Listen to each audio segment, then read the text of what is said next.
दोस्तों power star Pawan Singh का धांसू गाना आ चुका है, जो कि आप लोग को मालूम ही है, साटा के पैसा।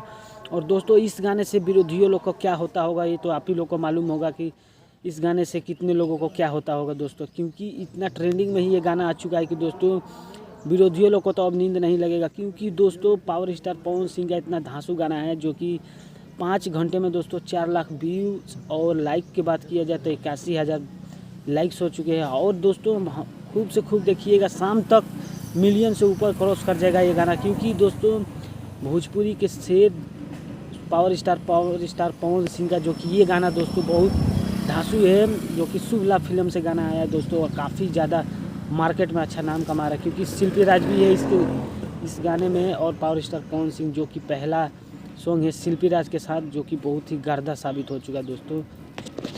तो दोस्तों वीडियो कैसा लगा कमेंट करके ज़रूर बताना, क्योंकि वीडियो अच्छा लगे तो हमारे चैनल को सब्सक्राइब कर दीजिएगा दोस्तों, क्योंकि आपको लिए ऐसे ही मज़ेदार वीडियो लाते रहेंगे पावर स्टार पवन सिंह के लिए। तो दोस्तों कमेंट करके बताइएगा जरूर। तो मिलते किसी और नई वीडियो में, तब तक के लिए जय हिंद, वंदे मातरम, हर हर महादेव।